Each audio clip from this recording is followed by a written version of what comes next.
Bonsoir. Dila, Bonsoir, bienvenue Dila. bienvenue. J'espère un courageux, quelqu'un qui donne son avis, Oui, je coupe le son. qui est passé à l'âge adulte. Bonsoir, Bonsoir, désolé. Dilao. Salut, bienvenue à toi. Merci. C'était très dur, hein. N'est-ce pas? Très dur de l'écouter, ce monsieur. T'es musulman sunnite ou pas? Oui. Bienvenue à toi. Après, je reprends juste son terme quand il dit ça veut plus rien dire au jour d'aujourd'hui. Parce que je pars du principe où, en fait, vous parlez d'un sujet qui est tellement intime que chacun a sa Tu propre peux vision. descendre, Dilao, s'il te plaît. Il y a des gens qui veulent parler de leur intimité. Non, mais Qui est l'islam sunnite et les textes et pourquoi ils croient. Donc si tu considères que c'est intime et qu'il ne faut pas que tu en parles, on te force pas. j'ai pas dit que je voulais pas en parler. Je dis D'accord. juste que ça fait partie de l'intime et que chacun a sa propre opinion et chacun a son propre raisonnement, Tout à fait. tu vois. Ouais, ouais. Moi, je suis pour la liberté de conscience. C'est-à-dire, tu crois en ce que tu veux, tu pries ce que tu veux, tu Ouais, manges ouais. ce que tu veux. Voilà. Si pour toi, le trottoir est divin, il faut le lécher tous les matins, t'as le droit. Fais ce que t'as envie de faire. Bon, comme tu as Maintenant, dit, la voilà. question, maintenant, la question, voilà. Si tu te définis en tant que musulman sunnite, Non, moi, juste ce que je veux dire, c'est que ce que la dame raconte depuis le début, c'est qu'elle a raison à 1 milliard de %. c'est-à-dire, Ça veut dire tout ce qu'elle lit et quand elle pose la question, est-ce que ça doit être appliqué, est-ce que ça doit pas l'être? mais toi, ton avis, est-ce que tu peux répondre à sa place? Ah Par non, exemple, la loi. mon avis, il y a Hmm. certaines choses qui sont plus, comment dire, qui sont plus d'actualité, tu vois. Quel texte t'as utilisé pour les rendre plus d'actualité? Pas de Comment t'as fait texte, pour en arriver là? dire par rapport à Si ma t'es propre. musulman sunnite, après, si tu par- me dis, oh, moi, le Coran, j'ai déchiré la Non, non, moitié, je non, la c'est pas garde, ça du tout. C'est pas t'as le ça du droit, hein. tout. C'est que je pars du principe où déjà la dame elle parle du tafsir, tu vois. Déjà moi, ce livre-là, je me pose la question, pourquoi on a besoin de ça pour comprendre le Coran? D'accord. Est-ce que tu suis les tafsirs? Je suis d'accord avec toi. Pas du tout, Est-ce que tu suis les tafsirs? pas du tout, Est-ce que tu suis l'ijma, c'est-à-dire le consensus des quatre écoles sunnites? pas du tout.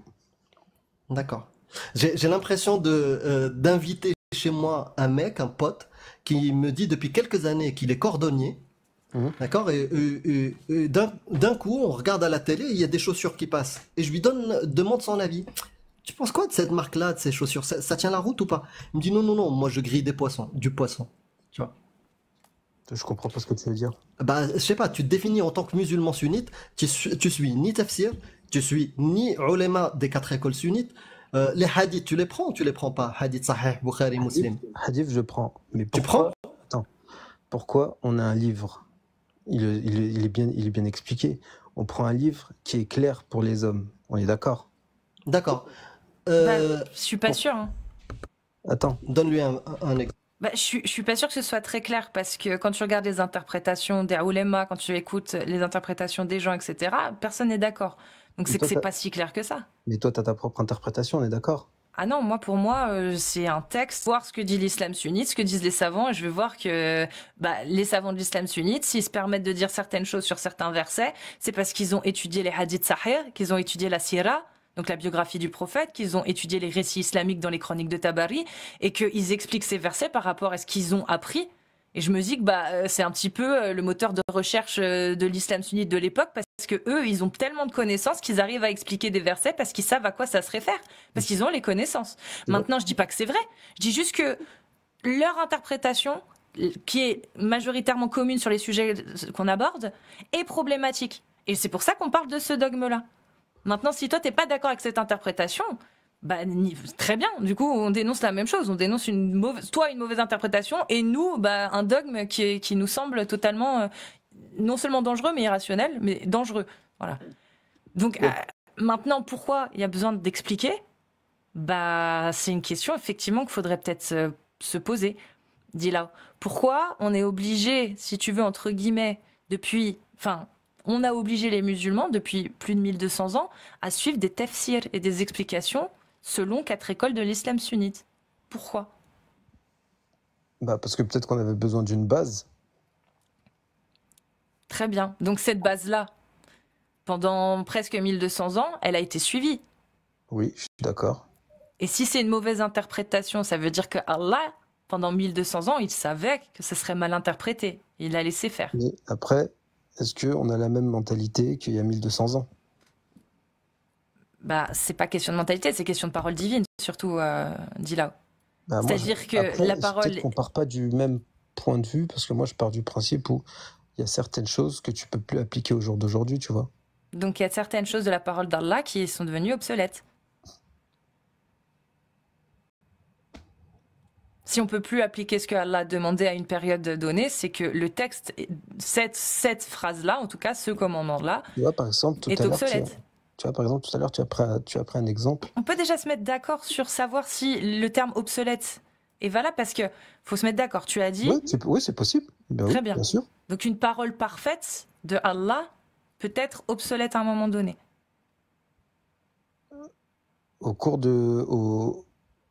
Je veux dire, en fonction de l'avancée du temps, ça D'accord. peut l'être. Donc Allah, finalement, Moi, je veux bien peut reprendre. être, Je veux bien reprendre. peut donner des choses. Attends, j'aimerais vraiment qu'on se mette d'accord sur vraiment ta notion, que comment tu vois effectivement la parole d'Allah. La parole d'Allah a pu être applicable dans son intégralité il y a 1400 ans, mais petit à petit, comme il y a une progression, il y a une réinterprétation qui est possible, et de ce fait-là, il y a des choses qu'on ne peut plus appliquer de ce qu'il a demandé. C'est ça. Par exemple, tu vois, tout à l'heure, tu as pris un exemple sur les 100 coups de fouet par rapport à la fornication, etc. Il n'y a pas des conditions à ça? Si, bien sûr. Mais les conditions, si elles sont respectées, est-ce que tu penses que c'est une loi qui peut être appliquée aujourd'hui ou pas? Non, au jour d'aujourd'hui, non, tu peux plus. Très bien. Donc, ce que j'ai dit juste avant, ça a bien résumé. C'est que en fonction de l'évolution, le texte est réinterprétable. Et de ce fait, effectivement, il y a des choses que Allah a demandées il y a 1400 ans, pardon, qui aujourd'hui ne sont plus applicables. Parce qu'on évolue. Très bien. Donc, quand Allah, il dit, à un moment donné, qu'il n'appartient pas à un croyant, à une croyante, une fois qu'Allah a décidé d'une chose, d'avoir encore leur mot à dire dans leur façon d'agir. Là, est-ce que c'est une contradiction ou pas, du coup, quand il affirme ça, Allah? Sourate 9, verset 30... Non, 36, 33. Il 33, n'appartient pas à un verset croyant. 36. Ouais. Il n'appartient pas à un croyant ou une croyante, une fois que Dieu et son messager ont décidé d'une chose, d'avoir encore le choix dans leur façon d'agir. Et quiconque désobéit à Allah et son messager s'est égaré, certes, d'un égarement évident. Celui-là aussi, il est obsolète? Celui-là, il est compliqué. C'est-à-dire Du coup, compliqué. si Allah a décidé quelque chose, Bah, tu vois, par exemple, moi, dans mon propre cas, si ce que je lis ne me convient pas, bah, j'appliquerai pas, tu vois. Donc tu t'en fous de la parole d'Allah? Non, c'est pas je m'en fous. Bah, là, Attends, laisse-moi finir, attends, parce que toi, tu Ah, préviens-moi quand tu as fini. extrapoles beaucoup, toi. Parce que je peux ne pas être d'accord. Et après, bah, si c'est moi qui est dans le faux, bah, j'en subirai les conséquences. Mais après, on dit bien que Dieu est miséricordieux, tu vois, c'est-à-dire on a le droit à l'erreur. mais du coup, ça veut dire que t'es pas vraiment convaincu que c'est la parole d'Allah. Parce que si t'es convaincu, tu peux pas douter du bénéfice de sa parole. C'est pas douter, c'est qu'à partir du moment où il nous a donné le libre arbitre, c'est qu'on a le droit de Oui, penser. mais On a le droit de penser. On a ça le droit c'est de penser. facile de le dire quand tu vis dans une terre qui n'applique pas sa parole. Tu vois où j'en veux venir? C'est-à-dire que si tu commences à regarder tout ce qu'il a dit, et que tu commences à regarder ce qui contredit le reste, etc., et que tu établis une hiérarchisation dans les lois qui prédominent sur les autres, tu t'aperçois que celle qui prédomine, bah, il y a celle-ci, celle qu'on vient de citer, il y a le fait que ce soit une parole divine et parfaite, et donc tu ne peux pas remettre en question le bienfait que Allah t'a donné et t'a indiqué. Ça, c'est des lois qui prédominent, en fait. Donc, comment tu fais quand tu vis dans une société qui applique ce que Allah a donné, a demandé? Parce qu'en fait, tout simplement, la loi suit la parole d'Allah. Là, toi, c'est parce que tu es certainement en dehors de cette imposition que Allah a donnée. Et tu as ce confort-là. Mais comment tu fais, toi, en tant que croyant, si tu gardes toutes ces affirmations-là? Le fait que bah, ça peut être modifié, mais en même temps, Allah dit... Enfin, ça peut être modifié, ça peut être réinterprété, mais en même temps, Allah, il dit, il a décidé un truc, il faut pas aller à l'encontre de ce qu'il dit. Tu vois, ça fait... Comment tu fais, toi, pour savoir ce qu'il faut appliquer? Quand tu sais tout ça? Avec mon bon sens. Après, si, comme je t'ai dit, après, Avec si ton c'est... propre sens moral, on est d'accord. Voilà, c'est ça. Et si Après, tu vois quelque chose dans le Coran qui va à l'encontre de ton sens moral, tu vas prendre le libre arbitre voilà, de ne pas exactement, je vais pas l'appliquer. mentir. Exactement. Mais dans ce cas-là, c'est que tu émets un doute quant à soit l'authenticité de cette parole, c'est-à-dire que tu émets un doute sur le fait qu'elle vienne bien d'Allah, cette parole-là, hein, juste précisément, celle que tu ne vas pas accepter, soit tu n'as pas réellement confiance dans le fait que ce soit un bienfait, cette parole. Et dans les deux cas, tu contredis un peu ce qu'il y a déjà dans le Coran, à savoir que la parole n'a pas pu être modifiée et ce que Allah a dit est forcément parfait.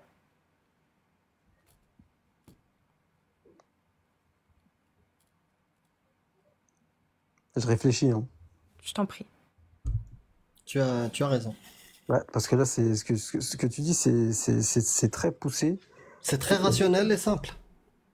aussi, tu vois. Et c'est pour ça que j'en reviens à dire que moi, je prends quand je lis quelque chose qui ne me convient pas, je l'applique pas, tu vois. Donc tu contredis le verset que je t'ai donné tout à l'heure. Et je me pose pas la question de je contredis ou je doute. Donc tu t'en fous du Coran. Non, et du coup, pourquoi tu le fais? Bah si. C'est ça la question, c'est pourquoi tu le fais? Parce que tu non, penses que cette parole-là rentre en contradiction avec ta propre morale. Mais comment tu te l'expliques qu'une parole qui est censée venir d'Allah, comme on te l'a toujours dit et comment c'est marqué dans le Coran, comment toi tu te l'expliques que tu as un doute qu'elle soit réellement bénéfique parce qu'elle rentre en contradiction? Comment tu te l'expliques? Est-ce que, je vais te donner peut-être 2 ou 3 éléments, est-ce que c'est parce que tu dis peut-être que finalement, il y a peut-être des choses qui ont été modifiées? Ou est-ce que tu dis peut-être que finalement, c'est pas vraiment ce qu'Allah il a voulu dire, mais c'est quand même marqué, et du coup, t'as pas de réponse. Enfin, c'est quoi? C'est comment tu te l'expliques ça? Comment tu t'expliques cette non-acceptation d'une parole que tu crois être intégralement parfaite? Pour moi, le Coran vient d'une parole divine, tu vois. Mais c'est vrai que je peux pas expliquer d'où vient ce ressenti quand je lis quelque chose qui ne me convient pas et que j'applique pas, tu vois. Je pourrais pas c'est pas de la langue de bois ou quoi, c'est que oui, je vais à l'encontre. Après, il y a une différence entre appliquer et accepter. Moi, j'aimerais savoir si c'est plutôt accepter, parce qu'appliquer... Si j'accepte pas, je l'applique pas, tu vois. On est d'accord. Okay. Moi, c'est vraiment l'acceptation. Je suis pas hypocrite. Moi, tu me dis d'un côté, c'est une parole divine, et le Coran aussi, il dit que c'est une parole parfaite. Comment tu résous ta contradiction? Une parole qui est parfaite, donc ça c'est ta croyance, ta foi. Et tu l'as dit, hein, je ne l'invente pas, je ne mets pas des mots dans ta bouche. Tu as dit, le Coran pour moi c'est une parole divine. Oui. Donc si elle est divine, elle est parfaite. Oui. Après, si elle est divine, pas parfait. Si elle est divine, elle est aussi intemporelle. Sinon, elle serait vraiment comme ce que peut faire un humain. C'est-à-dire, elle est temporelle, elle est applicable à une époque, et puis quelques temps après, on découvre de nouvelles connaissances, on arrête de faire des conneries. Après, moi, tu peux me dire ce que tu veux, mais je pars du principe où il y a certaines choses du Coran que tu peux plus appliquer au jour d'aujourd'hui. Non, étape par étape. La parole est divine. La parole est parfaite. Le Coran est parfait. C'est ça ta croyance. Ça fait partie du tawhid, des bases de l'islam. Donc comment une parole parfaite, je vais te donner un exemple direct. Comment une parole parfaite, toi, puisque tu prends pas les tafsirs, puisque tu... Explique-moi ce verset-là. D'accord? Voilà. Je te l'affiche. Comment tu l'expliques? Comment tu médites ce texte-là que toi tu considères divin? Voilà, celui-là. Donc les hommes ont autorité sur les femmes en raison des faveurs que Dieu accorde à ceux-là sur celles-ci. Je m'arrête là, c'est suffisant ou je te rajoute d'autres choses? Parce que moi, tu sais, juste là, je Ça bug, hein. suffit, grave, ça suffit déjà. Après, la suite, c'est et aussi à cause des dépenses qu'ils font de leurs biens, les femmes vertueuses sont obéissantes, protègent ceux qui doivent être protégés pendant l'absence de leur époux, avec la protection de Dieu. Et quant à celles dont vous craignez la désobéissance, exhortez-les, éloignez-vous d'elles dans leur lit et frappez-les. Montre-moi qu'est-ce que j'ai pas compris, parce que moi je trouve que cette parole-là n'est pas parfaite. Je trouve que cette parole-là est humaine du 7e siècle, 7e, 8e, 9e siècle, de leurs mœurs. Donne-moi le caractère divin de ce texte-là. Explique-le-moi, s'il te plaît. Et si tu préfères en arabe, je te le fais en arabe. Non, c'est bon. Voilà, c'est juste ça. Moi, j'aimerais bien comprendre parce que je...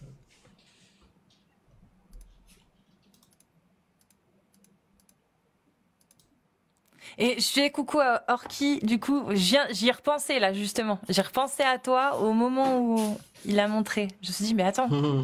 Effectivement. Et du coup, j'ai vu que tu étais dans la liste. Ouais.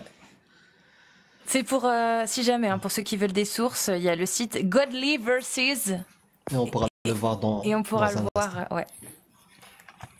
Donc, pour toi, ça, c'est une bonne.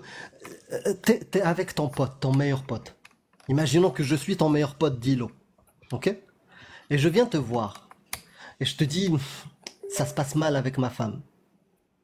Est-ce que tu penses que tu vas me donner ce conseil-là? Non, bah non. C'est-à-dire de l'exhorter, de m'éloigner d'elle dans le lit, et si elle continue à me casser les bonbons, de la frapper. Bah non. Pourquoi? Bah parce qu'il y a d'autres moyens que ça. Parce que ce moyen-là, il est bon ou il est pas bon? Bah non, il est pas bon. D'accord. Bah, je pense que tu as Mais répondu encore- à toi. Mais après, c'est pas. Tu vois, à l'époque et au jour d'aujourd'hui, c'est d'une. D'accord. C'est plus les mêmes femmes. D'accord. Bah, tu sais, je vais te suivre. Plus les mêmes Donne-moi femmes. une bonne Ah, c'est vrai. raison qu'une femme Quand tu regardes qui avant, désobéit au 7e siècle, c'est une bonne chose de la frapper pour la rendre obéissante. Explique-moi comment au 7e, 4e, 2e siècle, ça c'était une bonne solution pour les femmes. Explique-moi, vraiment. ouais, pas d'explication. Parce que si je te donne une explication et qui va dans ce sens-là, ça veut dire que je prends de la violence, tu vois, envers les femmes. On est d'accord. Donc ça, c'est un texte qui prône, qui autorise la violence conjugale. C'est comme ça que je le comprends. Quel est le caractère divin de ce texte? Caractère Mais après, c'est parfait, dommage aussi que tu prends pas. sage. Il y a un verset aussi qui montre comment, tu sais, comment ça a été la création d'Adam et Ève, que Ève, elle a été créée de la côte Ouais, ça c'est d'Adam. les absurdités. Mais là, on parle directement des atrocités. Pourquoi absurdité? Absurdité, t'as une preuve que Adam a existé? Est-ce que t'as été créé d'un extrait d'argile?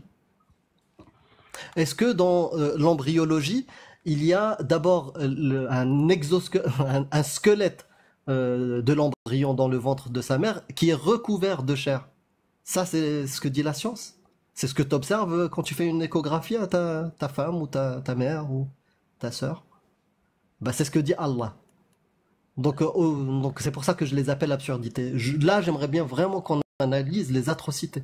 Parce que les absurdités, comme je t'ai dit tout à l'heure, quelqu'un qui croit que le trottoir est divin et il faut qu'il le lèche, il fait ce qu'il veut. Voilà, il fait ce qu'il veut. Mais là, on parle de violence conjugale. Est-ce que ça, c'est un texte parfait, divin, sage? Pour toute l'humanité, pour tous les temps? Je pense que tu as la réponse, frérot. Répète ta question. Est-ce que ce texte-là qui dit exhortez-les, éloignez-vous d'elles dans leur lit et frappez-les dans le cas où vous craignez leur désobéissance, est-ce que ce texte-là est divin, c'est-à-dire sage, et qui est parfait, qui est adapté en tout lieu, en tout temps? Ou plutôt, ça ressemble à une parole de gens du 7e, 6e, 8e, 9e siècle. avec leurs mœurs de l'époque. Comme tu veux, bah, on revient à ce que j'ai dit, c'est des, c'est applicable à l'époque. Donc, il est où le caractère divin de ce texte? Explique-le-moi. Même à l'époque. Même à l'époque. Bah, même à l'époque, ouais, C'est où la divinité? Même reviens si tu veux sur Adam et Ève. Elle est où la divinité quand le Dieu capable de tout, il crée un homme qu'il aime, qu'il aime beaucoup. En raison de ses faveurs qu'il lui a accordées, il crée de sa côte fêlée, fendue, il crée la femme. La femme qui doit lui être soumise et qui doit être obéissante car sinon elle n'est pas vertueuse. Les femmes vertueuses sont obéissantes à leur mari. Sous-entendu, si tu n'es pas obéissante, tu n'es pas vertueuse. Les portes du paradis ne te seront pas ouvertes. Ça, c'est hadith sahih. Les portes du paradis seront ouvertes pour la femme qui est pieuse, qui prie, qui fait le ramadan, qui jeûne, donc du coup, et qui obéit à son mari. C'est une des conditions pour l'entrée aux femmes du paradis. Qu'est-ce qu'il y a de divin là-dedans? Quand un Dieu, déjà de base, il pose un système non égalitaire entre deux êtres. C'est-à-dire que peut-être que tu peux trouver des bonnes raisons au fait que, par exemple, il y a des gens qui viennent nous dire, bah oui, mais parce que la femme est inférieure à l'homme physiquement. Très bien. Mais Allah, il dit pas que ça. Allah, il dit à la sourate 2, verset 282, pour témoigner, prenez deux hommes. Et à défaut de deux hommes, un de vos hommes et deux femmes, de sorte que si l'une d'elles s'égare, l'autre puisse lui rappeler. C'est-à-dire que non seulement Allah nous a créés d'une côte tordue, on est inférieur physiquement, et en plus de ça, on est inférieur intellectuellement. Deux femmes vaut la parole d'un homme. Qu'est-ce qu'il y a de divin là-dedans? Imagine, t'as un fils, une fille, regarde-les, et imagine-toi que il y a l'être presque parfait selon la vision d'Allah et un être qui a été fait imparfait et qui doit se soumettre et qui doit être sous l'autorité du deuxième. Tes deux enfants ne sont pas égaux aux yeux d'Allah. Je ne suis pas égal à toi aux yeux d'Allah et je dois être sous une autorité d'un homme. Bah après, il n'y a pas que cette religion qui prône cette idée. Il n'y a aucune des religions qui n'a grâce à mes yeux. Non, ça, il n'y a pas de problème. Mais juste pour... Qu'est-ce qu'il y a de divin là-dedans?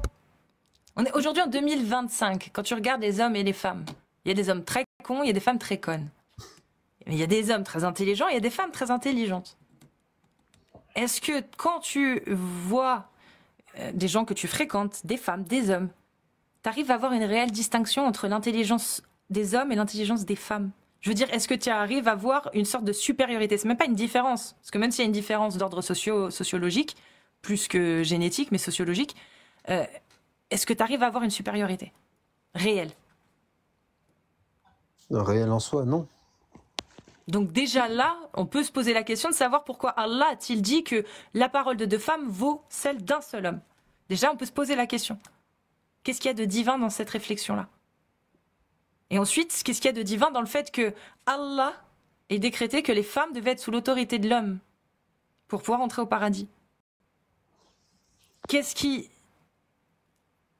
détermine que ce soit une parole divine, ça? Qu'est-ce qui fait que cette parole-là, effectivement, elle est forcément... Ça, c'est des questions existentielles que tout le monde se pose. Ah, bah non, justement. Il n'y a que les croyants qui se posent ces questions. Parce que les gens qui ne croient pas en Allah ou une divinité qui a révélé un livre ne se posent pas cette question, c'est naturel. L'homme et la femme sont égaux. Peut-être pas physiquement, mais de manière générale, l'humanité a estimé, enfin une majorité, on va dire ça comme ça, a estimé que devant la loi devaient être égaux. Oui, Allah, il n'a pas décidé ça. Le pourquoi, on se pose tous la question. Pourquoi l'homme est supérieur dans les écrits par rapport à la femme? Non, Allah, il donne la réponse. Allah, il donne la réponse. Il dit parce que je vous ai créé, parce que la femme, je l'ai créée d'une côte fêlée. Et parce que sa parole vaut la moitié de celle d'un homme. Il explique très bien pourquoi la femme est inférieure à l'homme. Pourquoi il l'a décidé comme ça? Peu importe en fait. Est-ce que c'est digne d'un divin de considérer ta fille comme étant une subalterne de ton fils?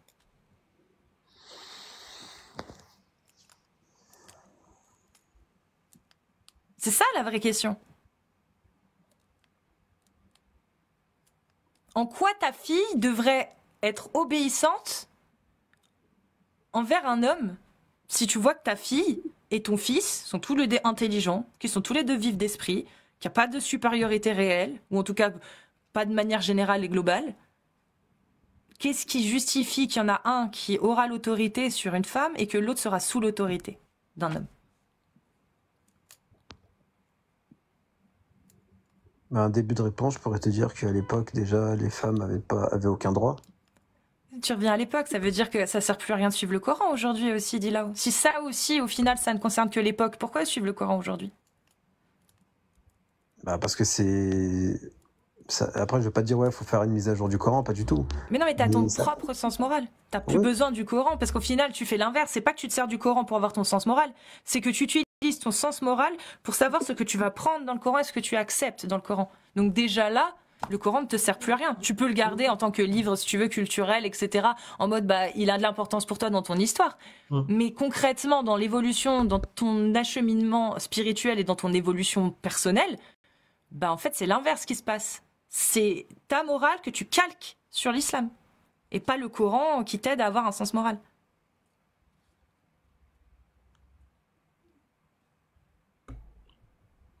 C'est logique pour toi ce qu'on dit ou on se trompe? Moi, je pars du principe où malgré les contradictions, ça reste un livre sacré.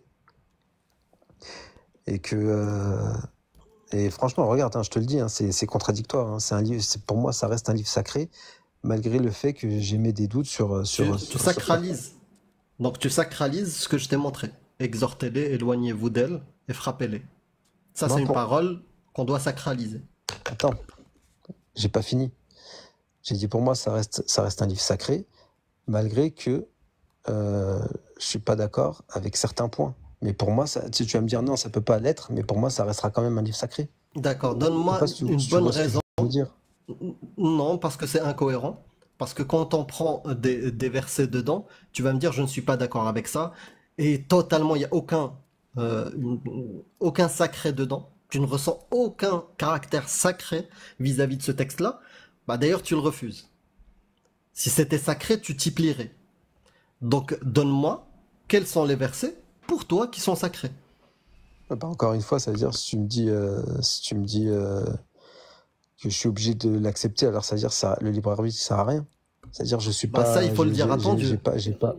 Non, mais c'est ça, c'est que c'est pas nous qui disons que t'es obligé, c'est juste que rationnellement, Non, parce que toi, si tu veux être toi, rationnel, faut faire un choix, quoi, en fait. C'est soit tu crois que sa parole est parfaite et elle est valable en tout temps, soit effectivement tu n'y crois pas et que c'est réinterprétable. Mais dans ce cas-là, qu'est-ce qui va te permettre de réinterpréter? C'est ton propre sens moral. Donc ça le veut dire Coran ne vous, t'apporte ça veut pas dire un vous. sens moral. Alors ça veut dire vous, c'est soit on croit à tout ou soit on croit à rien Non, dans le livre, c'est ça? mais rien à voir. T'as pas écouté ce que j'ai dit. C'est qu'il faut que tu fasses des choix. C'est-à-dire que soit tu décrètes que sa parole est parfaite. Mais Et, ça, donc, et, non. du coup, tu crois ce qu'il y a dedans et que quand il te dit que t'as pas ton mot à dire, effectivement, il y en a qui font ce choix-là. Soit tu fais le choix qu'effectivement c'est réinterprétable, mais dans ce cas-là, faut accepter que le Coran ne t'apporte rien à ton sens moral, mais c'est ton propre sens moral qui te fait interpréter le Coran. Mais tu peux pas faire les deux en fait. Effectivement, on te dit pas que t'as pas le choix. On te dit juste que, à un moment donné, si tu veux accepter d'être rationnel et logique, sacraliser un écrit qui, au final, ne t'apporte rien de concret dans ton sens moral, je veux dire, mais plutôt que tu vas interpréter en fonction de ton sens moral, c'est pas cohérent. Ça peut être, si tu veux, quelque chose de Pour sacré entre... Non, c'est pas cohérent selon le principe de logique. La La rationalité, c'est tout. Dans le sens où, si tu penses que c'est sacré, peut-être que c'est pas le bon terme. Peut-être que sacré, tu vas plutôt dire, comme moi je dis, l'album The Wall est sacré pour moi. Voilà, il est sacré pour moi. Bon, je pense pas que ce soit une œuvre parfaite, loin de là. Elle va pas, elle va pas m'orienter sur une idéologie, mais il est sacré pour moi. Ok, il a rien de divin, tu vois. Peut-être dans ce sens-là, peut-être que c'est une exagération que tu utilises. Non, encore une fois, pour toi, tu vois. Pour toi, ce livre, il n'est pas divin, il n'est pas sacré. Je l'accepte. Comme toi, tu devrais accepter que pour moi, il est divin et sacré, malgré qu'il y ait des choses que... Oui, c'est irrationnel, c'est ce que je te dis. C'est irrationnel. S'il est divin et sacré, comment tu fais pour pouvoir remettre en question des ordres directs que Allah a donnés sans venir lui-même les contredire. Parce qu'il le dit dedans, si la parole est sacrée et divine. Dedans, il a donné toutes ces indications. Et à aucun moment, il a dit, à un moment donné, adaptez, interdisez ce que j'ai autorisé ou autorisez ce que j'ai interdit, faites comme bon vous semble. Non, c'est pas du tout ce qu'il est dit dans le Coran, à aucun moment. Maintenant, si tu veux interpréter selon ta propre morale, bah au final, tu es obligé de remettre en question le fait que tout ce qu'il y a dedans est forcément parfait et divin. Et si tu remets en question ça, bah effectivement, tu peux interpréter comme tu veux. Mais dans ce cas-là, il n'est plus à 100% divin. Donc tu ne peux plus, tu es obligé d'émettre un doute quant à sa sacralité. Sinon, c'est pas logique. C'est tout ce qu'on dit. Sinon, ce n'est pas logique. Mais tu as le droit de ne pas être logique aussi. Bah voilà, j'accepte de pas être logique. Parfait. Mais pour moi, ça restera quand même sacré et divin. Tu fais ce que tu veux. Tu fais comme tu veux. Hein. Je t'ai dit même, il y a des gens qui divinisent le trottoir, ils font ce qu'ils veulent. Tu vois, après, chacun, comme tu as dit, voilà, chacun fait ce qu'il veut. T'as envie de lécher le matin le trottoir, lèche-le. Hein. Qu'est-ce que tu veux? Tu veux que je t'interdise? Ce que tu veux. C'est tes dons, frérot. Non, mais après, tu le reconnais, que t'es irrationnel, tu l'acceptes, et t'es à l'aise avec ça, ok. Moi, je te le dis sincèrement. Ce qui est bien, c'est que vous soulevez des points que peu de gens souhaitent en discuter. Tu vois, Oui. Si on peut avoir un débat comme ça, tu vois, respectueux, et qu'on accepte les avis de chacun et les convictions de chacun, c'est très bien. Tu vois? Après, ça dépend. Il y a une limite. Si tu me dis que moi, mon avis, c'est que ce livre-là, il est sacré et que je suis l'interprétation de l'islam sunnite, c'est-à-dire celle qui dit Allah, il a autorisé de frapper les femmes si on craint leur désobéissance. Bien sûr, avec un siwak, sans casser d'os, sans déchirer la peau, sans laisser de bleu, et que j'ai envie d'appliquer ça. Moi, dans ma société, j'ai pas envie de laisser ça. Pour moi, c'est criminel. Si dans ta parole sacrée, comme dit Allah, vous trouverez uswa hasana dans votre prophète, c'est-à-dire un exemple à suivre, et que, comme tu l'as dit en préambule, que tu prends les hadiths, on regarde dans les hadiths authentiques, et ton prophète, il s'est marié avec une petite de 6 ans, il l'a consommée à 9 ans, j'ai pas envie que ça se répande dans la société. Ça, c'est ma limite. J'ai pas envie de sacrifier des enfants parce que ton texte il est divin, tu vois, je vais m'y opposer, c'est ce que je fais d'ailleurs. Voilà, et il y a plein de textes comme ça, on peut trouver de la misogynie, de l'homophobie, du crime contre les homosexuels, c'est pas de l'homophobie, autorisé par Allah et son prophète, l'esclavage, le viol, voilà, tous ces problèmes-là, si pour toi tout ça rende ce dogme sacré et sage et tête dans ta vie, frérot, lèche le trottoir. Lèche le trottoir. Tu sais, un gars, il a mis un commentaire, là, et franchement, ça serait pas mal pour vous. Il a dit... Ramener des savants. Ouais, ça serait intéressant. Ramenez-les, on les attend, ça fait 1 an. J'arrête pas de demander. Moi aussi, on a ça envoyé fait 1 an des que mails. j'attends. Il y en a même un, je suis monté chez lui, Tariq Ramadan. Voilà, depuis on ne l'a plus revu. Si vous m'invitez, je viendrai. Bien évidemment, il n'y a aucune raison que je ne vienne pas. Moi, j'exige le respect. Je lui dis, bien sûr, tu seras respecté plus que tout le monde. Et il n'est jamais venu. Nadir Abou Anas, Rachid El-Jay, tous les imams. Il y a eu Idriss... Oui. Comment pas Berkane, un autre. Oui, Idriss. Le président de Baraka City. Oui. Mais ça, c'est Jordan X qui parle avec lui. Idriss. Je sais plus. Enfin, bref. Donc, si vous en avez, ramenez-les avec grand plaisir. Ouais, c'est Hamdi. C'est Hamdi. C'est Hamedi. Donc, mais je pense que lui, il est ouvert pour que des apostats viennent sur ses lives. Je vais essayer. Donc il l'a dit, donc on va essayer. Mais généralement, que des apostats, donc des islamophobes comme moi, c'est pas possible. Je pense qu'il a dit tout le monde. Hein. Ah ouais? Moi, je pense pas que tu sois islamophobe quand même. C'est quoi la définition de l'islamophobie? C'est avoir peur de l'islam. Si c'est ça ta définition, j'ai pas peur de l'islam, mais je peux comprendre que des gens aient peur de l'islam. Ouais. Pourquoi? Parce que justement, personne n'est d'accord sur la définition de l'islamophobie et nous, ça nous fait peur. C'est le terme islamophobie, nous, qui nous fait peur. On est phobique du terme islamophobe. Sérieusement, quand tu dis pourquoi, ça vient de... C'est profond? T'es sérieux quand tu dis pourquoi avoir peur de l'islam? Bah oui. Bah, t'imagines un pays qui dit que ce livre-là, il est sacré. Et que on va appliquer l'islam sunnite, malikite ou hanbalite ou hanafite, n'importe. Ils vont l'appliquer. Est-ce que tu penses pas que c'est normal que des gens aient peur pour leurs enfants? Ah, mais regarde, je te donne un exemple. Que des Regarde. femmes aient peur qu'elles soient corrigées? Attends, je te donne un exemple. Regarde, par exemple, bah, attention, Je sais moi, pas. je suis en France. En France, regarde, Non, on parle d'islam. Ouais, mais en France, t'as des millions de Français qui sont musulmans. Tu vois? On parle pas des croyants, c'est ça le truc. Tu vois, on parle d'un dogme. Si on l'applique, si on considère vraiment que tout le monde est honnête jusqu'au bout et considère qu'il est parfait, divin, sage et d'émanation divine, il ne peut pas être humain. Il est tellement parfait qu'il peut pas être humain. Bah vas-y, on l'applique. On l'applique dans un pays. Est-ce que tu vas avoir peur pour tes enfants? Moi, frérot, oui. Ah bah, Je vais même avoir peur pour ma tête parce que moi, j'y crois pas. Hein. Les trucs, le bourraque qui monte de 7 cieux, Moïse qui court derrière un rocher qui lui a piqué ses fringues. Mes vêtements. Frérot, oui, c'est des fables. La Genèse, comme tu as dit, la Genèse, Adam, d'accord? Allah, il demande à Satan de se prosterner face à Adam. D'accord? Comment il se reproduit Satan?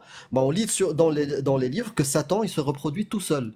Comment il fait? Il a dans la cuisse gauche un sexe féminin, dans la cuisse droite un sexe masculin, et quand il vole, ça claque comme ça, et c'est comme ça qu'il se reproduit. Il fait des œufs.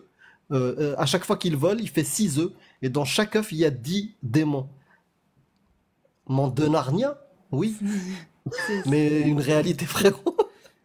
Je peux pas croire en ça. Compliqué. Compliqué. Là, t'es marrant. C'est vrai qu'il est drôle. C'est vrai que c'est un mec drôle. Ça, je t'ai toujours dit, Ouais, faut Amir, avoir t'es un de- mec drôle. Bah, franchement, ces textes-là, j'invite tout le monde à aller les lire. Ou sinon, si vous avez la flemme, il y a Cheikh Ali Babal, Sagesse d'Islam sur YouTube, qui les lit. Et franchement, si vous ne rigolez pas, c'est que vous n'êtes pas humain, c'est pas possible. C'est ça. Il y a des textes comme ça, d'une autre époque. D'une autre époque, et je peux le comprendre. On peut trouver des... Tu sais, on peut aller dans d'autres civilisations et dire quels étaient leurs textes. Les Zoroastriens, les Sumériens, les Sumériens, ou même les Grecs. Ah, quand on va lire des trucs sur le Tartare, les géants, on va rigoler, il y a des trucs marrants, quoi. On sait que c'est des fables. Et ben, on fait une exception sur une chose, le dogme que nos parents ils nous ont transmis, tu vois. On fait une exception. Ça, non, ça, c'est la vérité. Mais dès qu'on commence à lire, ça ressemble aux autres fables. Hein. Grave, ça ressemble. C'est souvent le même schéma aussi, Ouais. c'est ça. Salomon, avec son armée qui débarque sur... voilà, c'est dans le Coran. Salomon qui débarque, et ben il s'est passé quoi? Il y avait des fourmis, elles ont crié. Oh, fourmis! Attention, ils vont nous écraser, sans se rendre compte. Laissez Et passer Salomon. Bah oui, et Salomon Salomon, il a sent compris bien. ça. Salomon, il comprend ce que disent les animaux. La huppe, les fourmis, il a cette compétence-là. T'as un voile, Amir. Bah c'est tellement extraordinaire qu'il faut beaucoup de choses pour y croire. Ton cœur est voilé. Mais bon, voilà. Le problème, c'est Ouais, bah, que c'était- oui, on peut avoir peur de l'islam, plus précisément l'islam sunnite. Ton islam à toi, ta manière de voir, en fait, je te dis la vérité, tu es ton propre Dieu. Ça peut te choquer, ça peut te déranger, mais tu es ton propre Dieu. À partir du moment où ce qui prime, c'est ton sens moral à toi, et pas ce qui est dit dans les textes, tu es T'as ton décidé. propre Dieu. Non, mais moi, je pars du principe où à partir du moment où je fais mes prières, euh, je suis pas méchant, je me comporte correctement, je fais mes 5 piliers de l'islam. Tu vois, avoir Oui, une... mais pourquoi tu les fais? Pourquoi tu les fais? Sincèrement? Bah, moi aussi, j'écoute du jazz. Ouais, Je après, me sens bien. chacun son truc. Mais après, Mais moi, tu sais, quand j'étais plus jeune, je me sentais bien seulement quand je faisais certains rituels. C'est-à-dire que j'avais des tocs et je me sentais pas bien tant que je les faisais pas. Si j'allais aux toilettes, je devais faire vraiment Hmm. une sorte de... Ouais, tu disais A'udhu billahi minal Non, khuti je wal disais pas khaba'ith. ça. Non, vraiment pas, par contre. après, moi, je te Mais je dis... faisais vraiment, et sinon, je n'arrivais pas à faire caca. Oui, oui. Les J'étais rituels pas sont bien. importants, oui. Les rituels, c'était important. Quand j'ai commencé à sortir de ces tocs-là, je me suis rendu compte, waouh, je suis tellement plus libérée maintenant qu'au final, j'arrive à faire caca sans avoir besoin de faire mes incantations cheloues avant de rentrer dans les chiottes. Vraiment, je faisais des incantations dans ma tête. Je me disais, je me mettais en condition, tu vois. Et en fait, j'étais persuadée que c'était ces incantations-là qui me faisaient du bien, en fait, de les faire. Ça me soulageait, que ça me permettait d'être sereine quand j'allais aux toilettes. Mais en fait, non, c'est con, hein, ce que je te dis. Mais c'est exactement la même chose. C'est un conditionnement, en fait. Et quand tu les fais, t'as l'impression que c'est ça qui t'aide. Mais au final, quand tu t'en libères, tu te rends compte que Ça servait à rien. ça servait à rien, en fait. Vraiment, et même c'était encombrant. Je te dis C'était la encombrant, vérité, c'est ça. ce qu'elle vient de décrire, ça, vraiment c'est ça hein, la vie de moi quand j'étais croyant. Mais tu rajoutes en plus de ça une caméra braquée sur toi H24, voilà, de quelque chose qui te surveille. Ok, je faisais pas de mal, donc j'ai rien à cacher, mais quand même, t'as un truc, une caméra qui te suit partout. C'est voilà quoi. Mais au-delà de ça, oui, ça te fait du bien. Mais il y a beaucoup de choses qui peuvent nous faire du bien. Écouter le chant d'un bouddhiste en train de faire les il y en a qui moi ça me fait du bien, sincèrement. Ces sons-là un peu tu vois les basses, j'aime bien. Ça me détend, je peux m'endormir tranquille avec ça. Mais au-delà de rituels qui t'apaisent parce que je te le dis sincèrement parce que c'est du conditionnement. euh, Est-ce que tu as une bonne raison de les faire? Tu vois? Est-ce qu'il y a une bonne raison de les faire? Moi, je veux savoir qu'est-ce que tu appelles conditionnement. Le conditionnement, c'est que depuis ton enfance, que tu sois converti ou, ou né dans une famille, ou né dans une famille.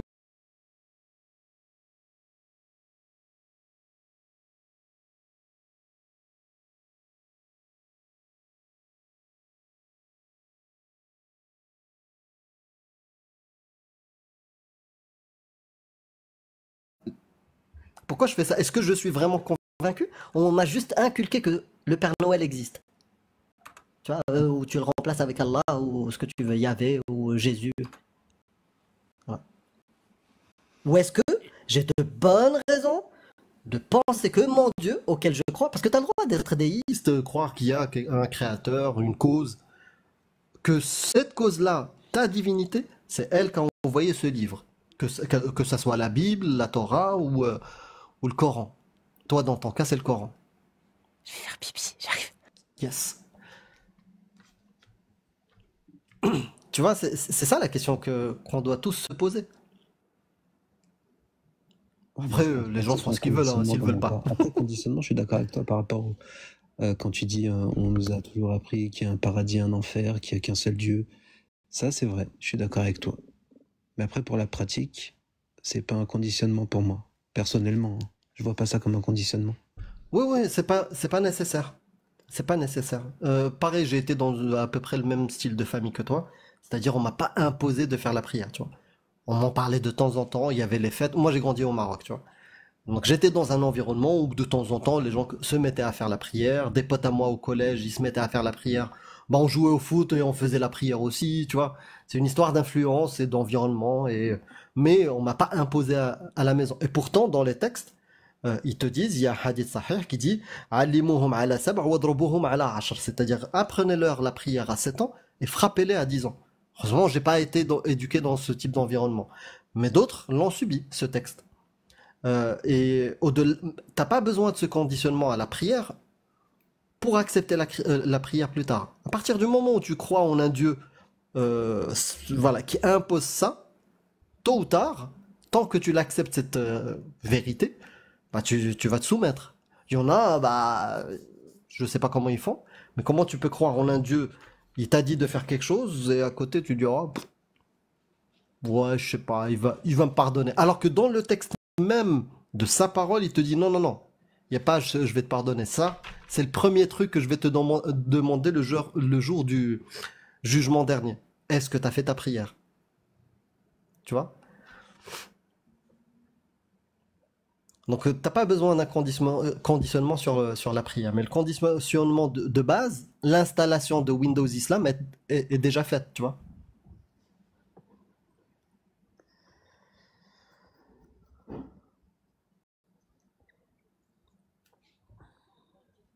Moi, je te dis sincèrement, j'ai été croyant, j'ai prié, et c'est pas important, hein, c'est pas ça le sujet, mon témoignage. Le sujet, c'est qu'à un moment donné, bah, tu lis les textes, et soit tu es cohérent jusqu'au bout, avec ces mêmes textes, soit... Mais ça veut dire quoi? Ça veut dire si je suis pas d'accord sur certains points, hmm. c'est quoi? Je peux pas être musulman? Non, Pourquoi? non, vraiment, moi, je ne suis pas une autorité Ouais, non, religieuse, mais je sais, mais je veux juste ton point mais, de vue. mais ce qu'il faut savoir, c'est que d'après les textes et les lois de l'islam sunnite, t'es kafir. Si tu dis que dans la quatrième loi annulatif de l'islam sunnite, il te dit si tu préfères une loi humaine à la loi d'Allah, ou tu es dégoûté, ou tu as de la... Je sais pas, t'aimes pas une des lois d'Allah, tu es mécréant. Mais moi, les gens, ils croient à ce qu'ils veulent. Même bah, la majorité des religions, moi, je les trouve incohérentes, tu vois, pas rationnelles, absurdes et tout. Mais les gens ont le droit de faire ce qu'ils veulent, il n'y a pas de souci. C'est juste, je te dis, ton dogme, ce qu'il dit dans ton cas, de ton cas. C'est-à-dire, tu débarques chez un imam sunnite, tu lui dis, non, je prends pas ça, moi. Bah, j'aimerais bien que tu essayes, hein. Essaye. D'après la discussion qu'on a depuis tout à l'heure, est-ce que toi, tu es pour marier des petites filles sans définir d'âge? Tu peux la promettre à n'importe quel âge. Et que, à l'âge de 9 ans, 10 ans, bah, le père peut la marier sans son consentement.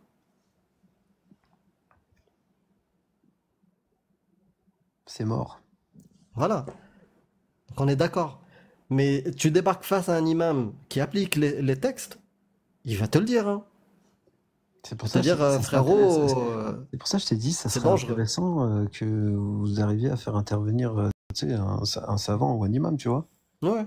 Bah, on l'a déjà fait, hein. Si tu vas, par exemple, sur la chaîne de Zioclo, il y a Jack le Fou face à l'imam. J'ai oublié son nom, Orchidoclast. J'ai oublié. Mais tape Jack le Fou, il a plusieurs débats avec des imams. Cassius C'est Lady, pas Chaban? non, pas Chaban, un autre. Celui qui a été expulsé de la France, un Tunisien. Ajoubi. Mahjoubi, ouais. Ouais, voilà. Donc il a débattu avec lui. Il a commencé à inventer des hadiths qui n'existent pas, comme quoi Aïcha, elle avait 13 ans. Elle n'avait pas 9 ans. Et on lui a demandé les textes, on ne les a jamais vus. Et il y en a d'autres. Il y en a d'autres, hein. Et j'ai, sur ma chaîne à moi, Amir Aposta, bah je traduis un débat entre un apostat de l'islam ex-musulman égyptien et un directeur des, et professeur, docteur de théologie de l'Azhar. Ah, franchement, t'es vachement plus intelligent et plus respectueux que lui. Je t'invite vraiment à aller regarder. Ouais, j'irai voir. Ouais. Donc, c'est Hicham El Masri. Tu tapes Amir Aposta, Hicham El Masri, et tu vas tomber direct sur la vidéo.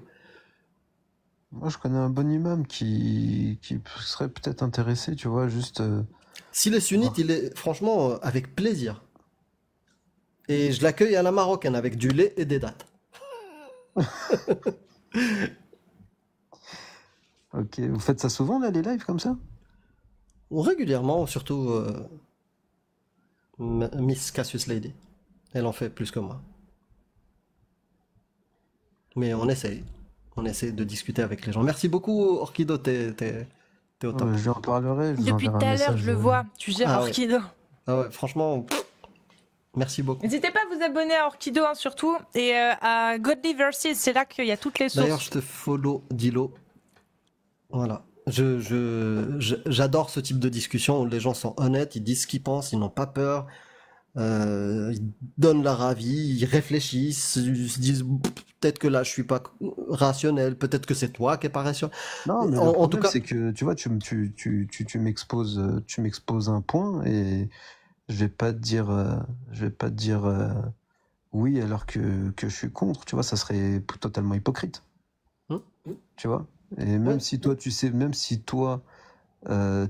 que je mens, bah mon Dieu, il sait que je mens, tu vois. Alors exactement. ça sert à rien d'être hypocrite. Moi, je peux poser une question. Oui. Est-ce que le paradis, comme il est décrit dans le Coran, Euh, Dans mon cas, oui et non, tu vois. c'est pas déjà inquiétant?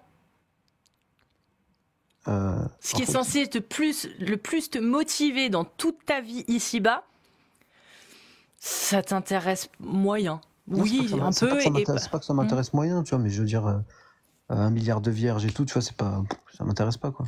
bah voilà. Ouais, juste Ça- ma femme, ça me suffit. Donc au final, les rivières de miel et de lait, c'est pas mieux non plus, hein. Bon, après, j'aime bien le miel, je te mens pas. Non mais d'accord, mais on est d'accord que tu vas dans le rayon du supermarché Carrefour, tu peux te prendre tout le miel que tu veux. C'est pas quelque chose, tu veux, qui fait rêver, on est d'accord.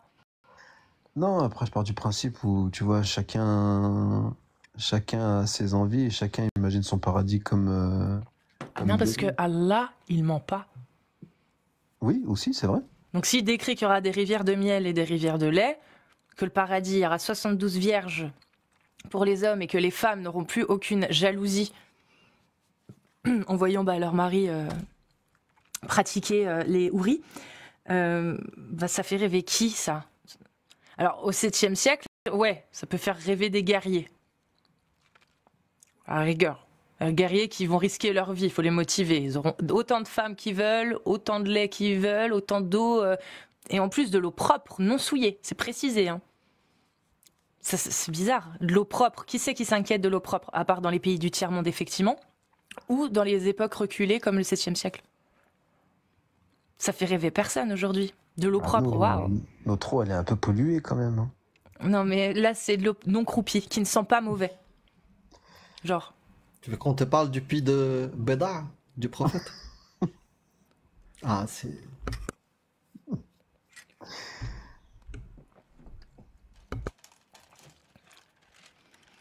Non, ça se voit que t'es un privilégié, je pense. Tu compares juste ta vie d'aujourd'hui avec ce qui est promis dans le paradis. Je sais pas, hein. Sauf si les 72 houris, ça t'intéresse. Non, après moi, tu vois, le paradis, c'est le paradis. Je préfère le paradis à l'enfer quand même. Et là, toi, tu vas nous parler de l'enfer. Tu savais qu'au paradis, on avait une vue, enfin, t'aurais une vue sur l'enfer, où tu pourrais voir tous les gens que t'as aimés, que t'as côtoyés, sans éprouver aucune émotion face à leur torture?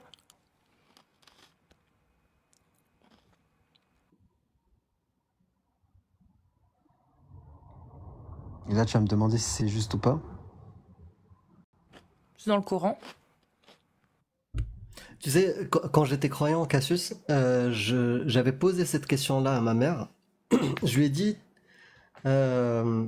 t'imagines, moi j'ai un enfant ou je sais pas, pour elle, je lui ai dit, imagine moi, je fais un péché impardonnable et que toi t'es au paradis et moi je suis en enfer.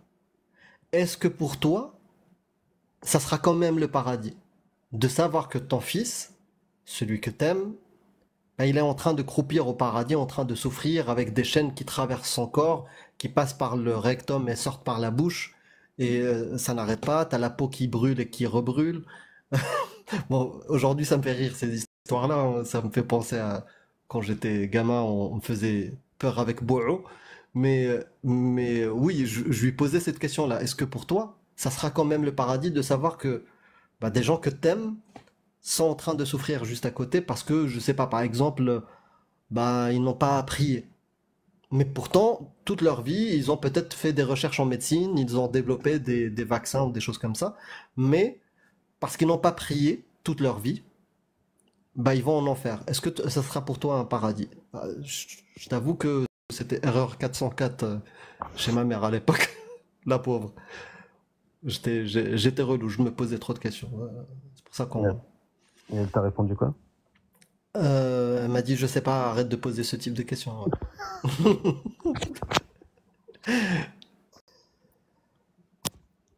Ouais. Mais un jour d'elle-même, en fait, on regardait des documentaires sur les scientifiques, Marie Curie, Pasteur et d'autres.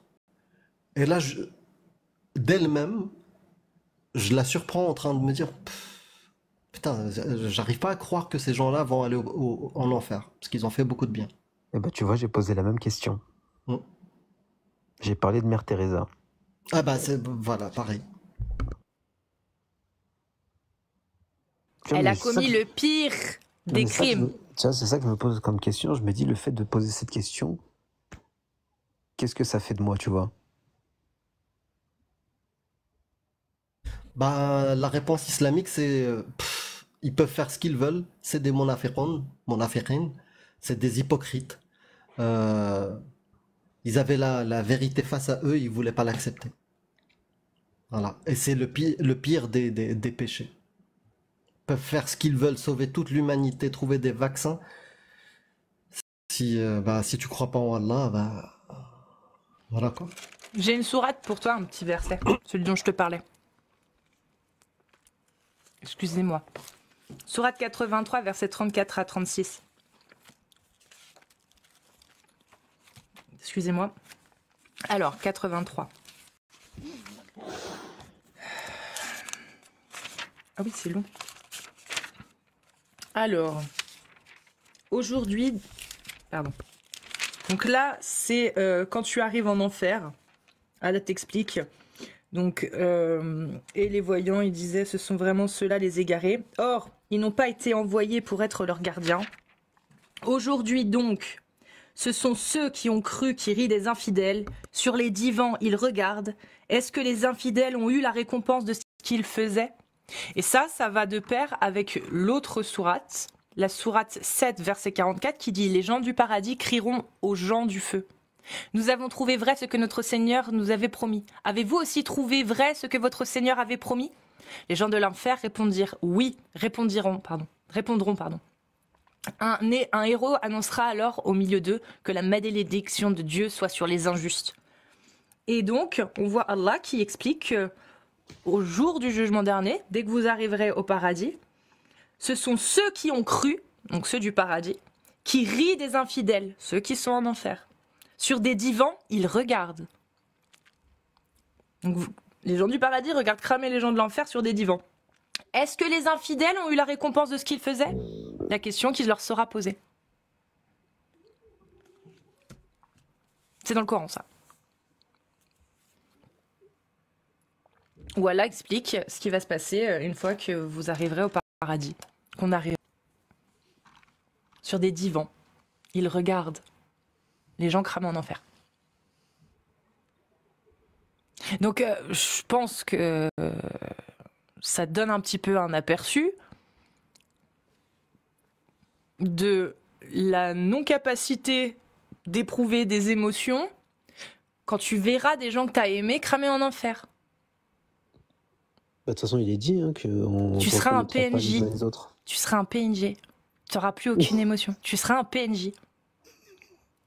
C'est exactement ça la définition, Dilao. À partir du moment où tu seras dénué de toute émotion, de toute capacité à ressentir de l'empathie, tu es déshumanisé, Dilao. L'empathie, c'est exactement ce qui nous différencie.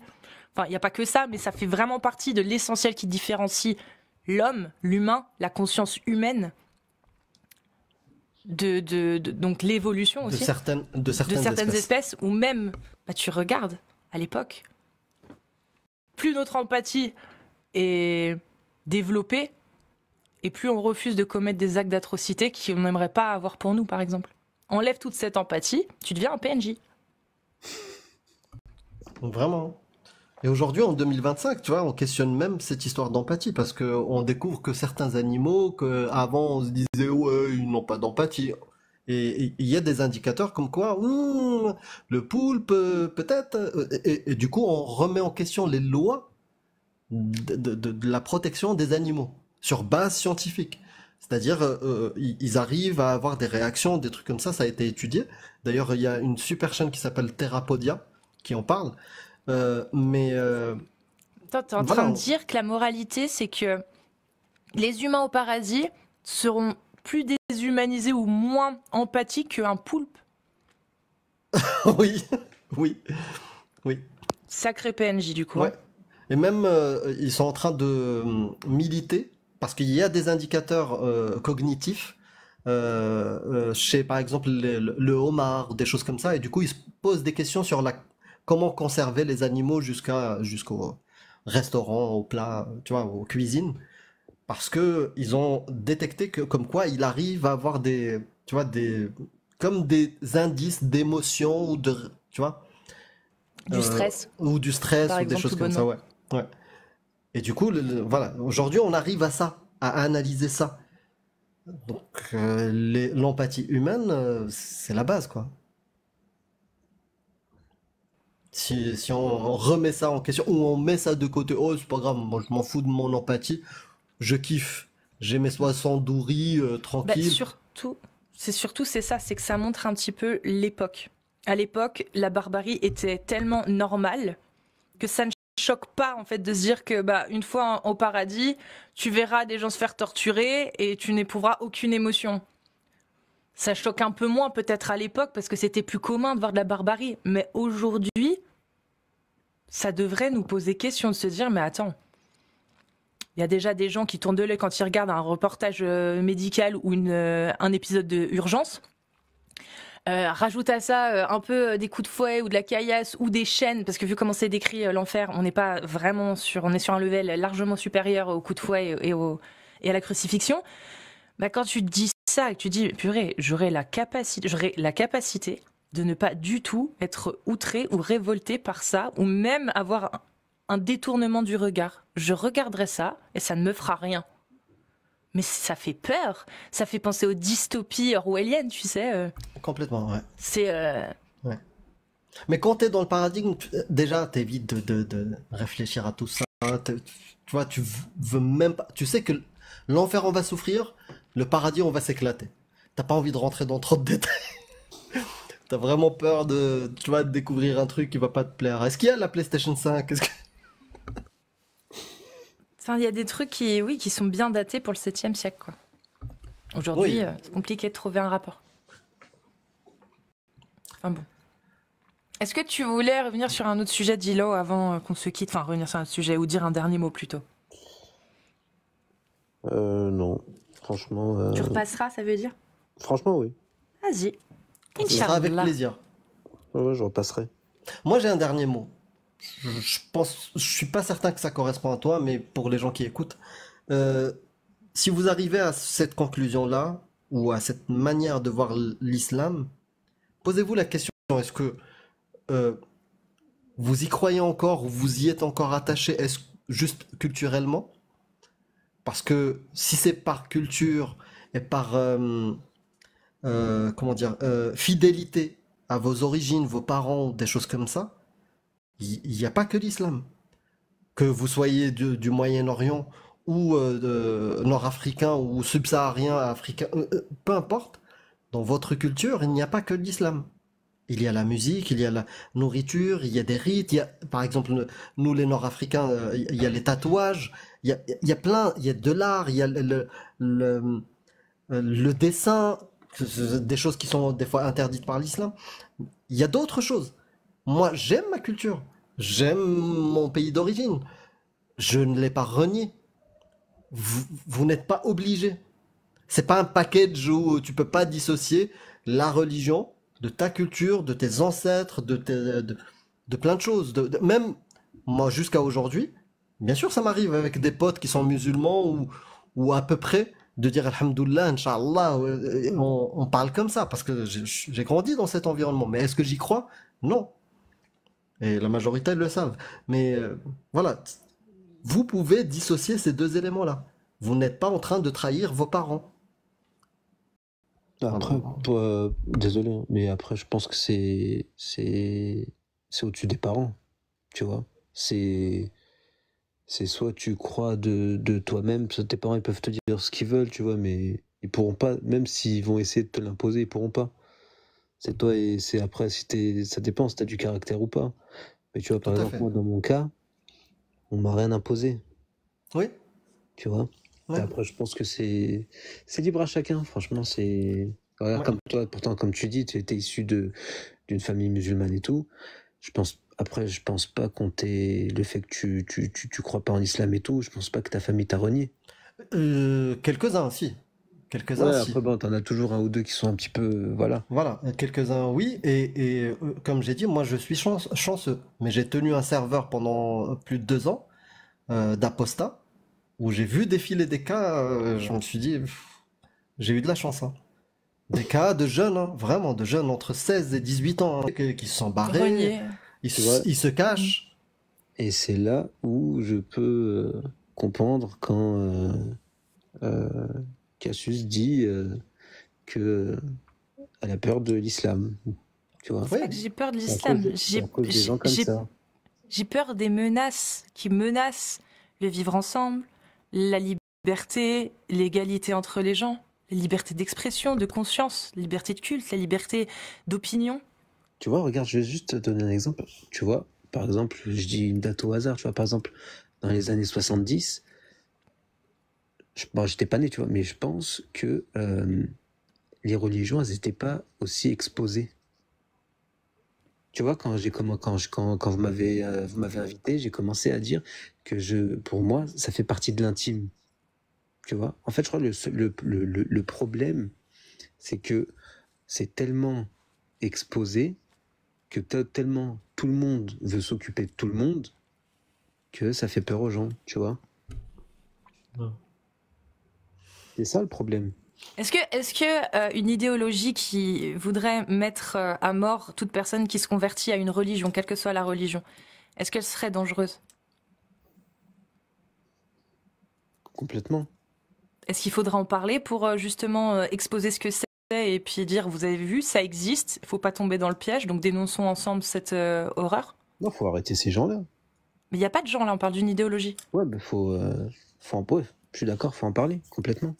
Ça, Bah oui, voilà. tu vois, ce sujet, oui. Mais après, parler de tout ce qui est, tu sais, parce qu'on a beaucoup approfondi, tu vois. Mm. T'as pris certains extraits, tu les as approfondis. Après, je comprends. Mais tu vois où je veux en venir quand je dis que le problème, c'est que c'est trop exposé, que ça divise les gens. Bah, le problème, si ça divise les gens, c'est parce que les textes existent en fait. Non, c'est parce que c'est trop exposé. Bah, Regarde, comme je te comment disais. ça? Si c'est Par pas exemple, exposé, comment on fait non. pour s'en méfier si Par on sait exemple, pas que ça existe? Donc, vaut mieux miser sur l'ignorance. Faut dire, bah, vaut mieux que non, les gens ne le pas, sachent pas. Parce que pas ignorer. Mais pourquoi moi je vais pas t'imposer mon idéologie.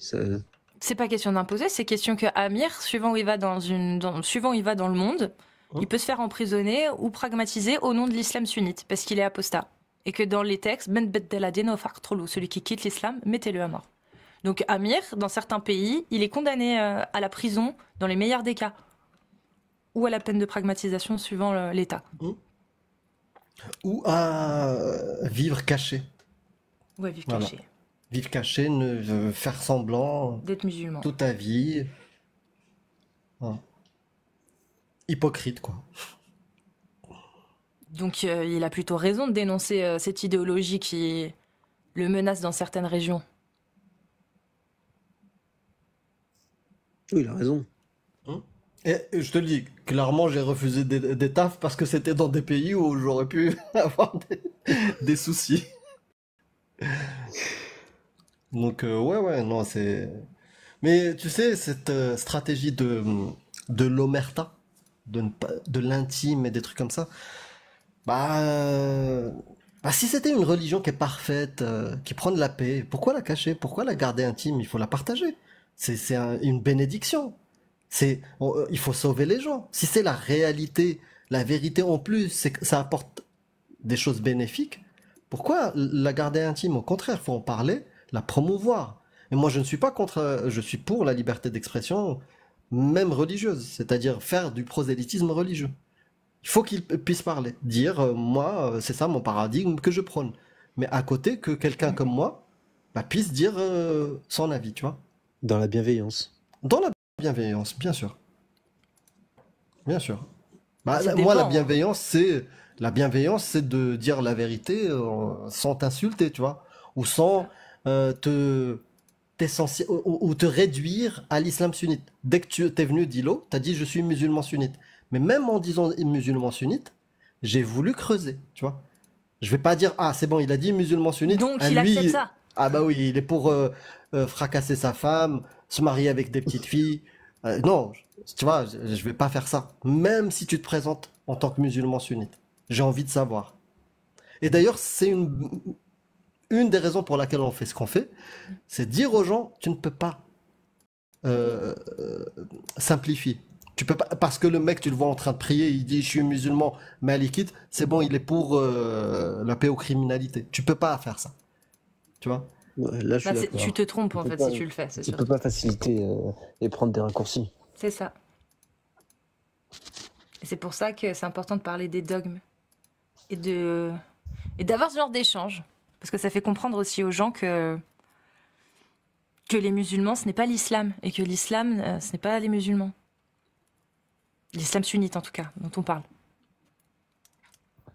En tout cas, merci beaucoup Dilao. Tu prends soin de toi et tu repasses quand tu veux. Merci à vous. Bonne Tu fais de la soirée. musique, Dilo? Du piano.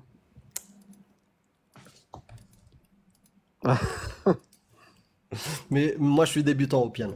C'est pas mon instrument. Là, je vais vous rajouter, vous deux. Ouais, je t'ai ajouté aussi, il faut que juste tu acceptes. Et Ça prends marche. soin de toi, de ta famille, c'est le plus important. Ouais. Merci. Salut Dilo, à bientôt. Par contre, vous voulez pas Oui. faire monter... Merde, il y avait un gars qui était intéressant, là. C'était quoi son nom? Quelqu'un qui te trollait? ONU 1000. Ah, je Ouais. sais pas. ONU Bah, 1000. Est-ce qu'il est encore dans la liste ONU 1000? Non. s'il a envie. Si, je crois qu'il est encore là, non? Vas-y, ONU 1000, fais une demande. Bah vas-y, Dilao, prends Merci, soin de bonne toi. soirée. Je vois pas. Salut. Bonne soirée. Ouais, je vois pas de ONU. ONU Lulu. ONU. Non, je le vois Lulu. pas. Ni dans la liste, ni dans le chat.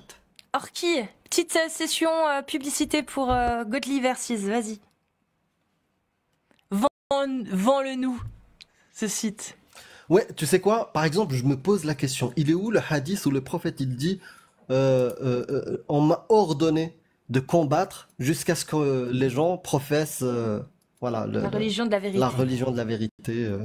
Umirtu an Comment uqatila an-nas. Alors, on va dire combattre Jusqu'à. vérité. Voilà. Muslim 21A. On m'a ordonné Exactement, de c'est lutter ça. contre les gens jusqu'à ce qu'ils deviennent musulmans. Ça, c'est le résumé. Et après, L'ordre de combattre les gens jusqu'à qu'ils disent la ilaha illallah, machin truc là. Excusez-moi, je parle C'est pas ça. du tout arabe et j'adore. Ah, moi, j'aime bien ta version. La la la la la la. J'adore. qui établissent la salat, qui payent la zakat et qu'ils croient en tout ce que le prophète a apporté. Quiconque fait cela, sa vie et ses biens sont protégés, sauf par son droit, et ses secrets sont confiés à Allah le Très-Haut.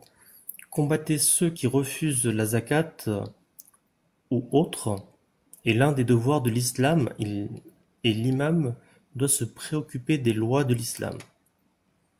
Il est rapporté sous l'autorité d'Abu Daoud, non, d'Aboud, Oh, Petite Abu chatte. Huraira, Huraira. moi. Ouais, c'est moi chez Loremlo. Abu Huraira. Petite chatte. Abu Huraira, que le messager d'Allah a dit: il m'a été ordonné de lutter contre les gens tant qu'ils ne déclarent pas qu'il n'y a de Dieu que Allah et qu'ils professe cela à la garantie de le faire. La protection de ses biens et de sa vie en mon nom, à l'exception des bonnes affaires, appartiennent à Allah. Mashallah. C'est vachement efficace, un Godly Verses. Ouais. Là, il Merci n'y a beaucoup. pas de doute. Hein. Si Merci vous pour cherchez cette démo. si vous voulez une source, je parle aux gens qui nous écoutent, allez sur Godly Verses. Vous voyez, j'ai juste mis 2 mots-clés qui m'avaient paru importants dans le texte. Et on se retrouve avec assez souvent un résumé qui va nous permettre de savoir si c'est bien ça dont on parle. Là, on a un verset qu'on dit primaire, qui est le Muslim 21a, mais on a aussi les versets qui sont secondaires, qui disent à peu près la même chose. C'est-à-dire que ce texte, on le retrouve dans d'autres rapporteurs. Donc là, on a 3 hadiths sur le même, avec la même chose. Ouais.